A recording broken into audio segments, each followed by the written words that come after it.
प्रिय साथियों, जय श्री राधे, नमस्कारम। श्री जी स्टेनो वृंदावन में आपका स्वागत है।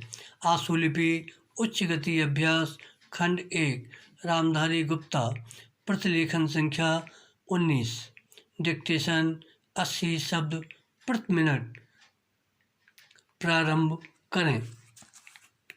महोदय, जब तक अहिंदी भाषी हिंदी को हृदय से स्वीकार नहीं करते तब तक वह राष्ट्रभाषा का स्थान नहीं पा सकती बराम, और यह तभी हो सकता है जब वे यह समझें कि इसमें उनका भी योगदान है और उन्होंने इससे केवल लिया ही नहीं बल्कि इसे कुछ दिया भी है और उन पर कोई दूसरी भाषा लादी नहीं गई है, बल्कि यह उनकी ही भाषा है बराम। मेरे कहने का अर्थ यह नहीं कि आप उनकी ही व्याकरण अपना लें बराम। इसका अर्थ यही है कि आप उदारतापूर्वक जितना ले सकते हैं ले लें बराम। भाषा इसी प्रकार बन सकती है बराम।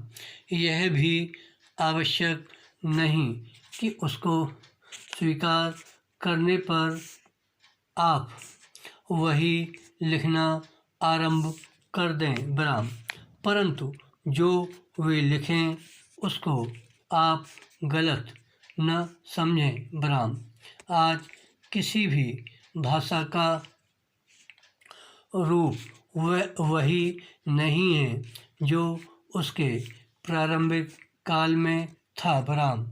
उसमें परिवर्तन होता रहता है बराम। हिंदी के इतिहास में भी आपको यही बात मिलेगी बराम।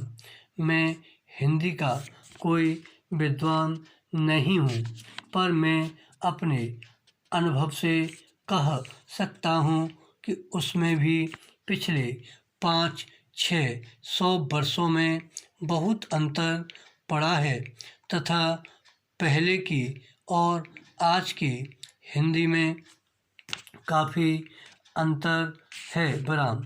इसलिए नवयुग में जब वह देश की भाषा बनने जा रही है तो उसमें थोड़ा अंतर करना भी पड़े तो वह स्वीकार कर लेना चाहिए, जिससे उसका अन्य प्रदेशों के लोगों के साथ मेल बैठ जाए बराम। कई अहिंदी भाषी लोगों ने भी हिंदी की काफ़ी सेवा की है बराम।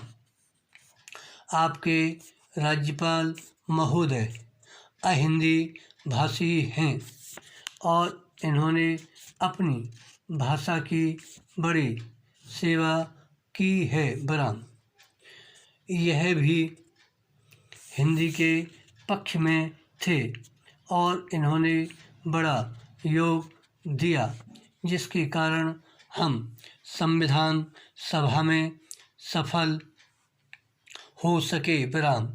इनका भी यही विचार है जो मेरा है बराम।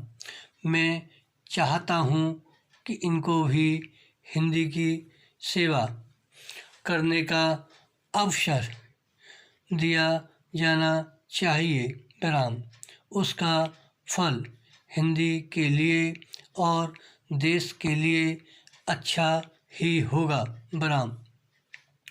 मानपत्र में आपने संस्कृत के संबंध में कहा है बराम।